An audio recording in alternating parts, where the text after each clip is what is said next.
problem is that no account of causality leaves room for free will.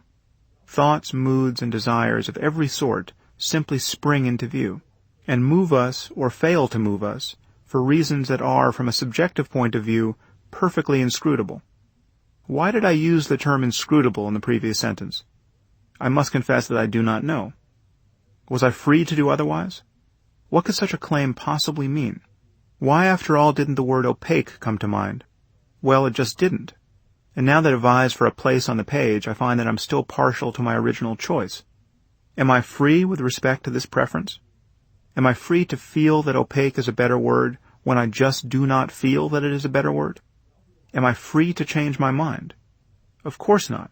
It can only change me. It means nothing to say that a person would have done otherwise had he chosen to do otherwise, because a person's choices merely appear in his mental stream as though sprung from the void. In this sense, each of us is like a phenomenological glockenspiel, played by an unseen hand. From the perspective of your conscious mind, you are no more responsible for the next thing you think, and therefore do, than you are for the fact that you were born into this world. Our belief in free will arises from our moment-to-moment ignorance of specific prior causes. The phrase free will describes what it feels like to be identified with the content of each thought as it arises in consciousness.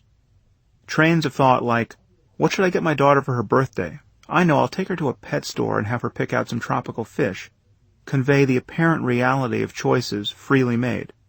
But from a deeper perspective, speaking both subjectively and objectively, thoughts simply arise. What else could they do? Unauthored, and yet author to our actions.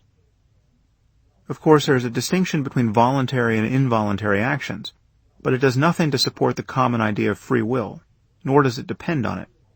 The former are associated with felt intentions, desires, goals, expectations, etc., while the latter are not. A voluntary action is accompanied by the felt intention to carry it out, while an involuntary action isn't. Where our intentions themselves come from, however, and what determines their character in every instant, remains perfectly mysterious in subjective terms. Our sense of free will arises from a failure to appreciate this fact. We do not know what we will intend to do until the intention itself arises. To see this is to realize that you are not the author of your thoughts and actions in the way that people generally suppose.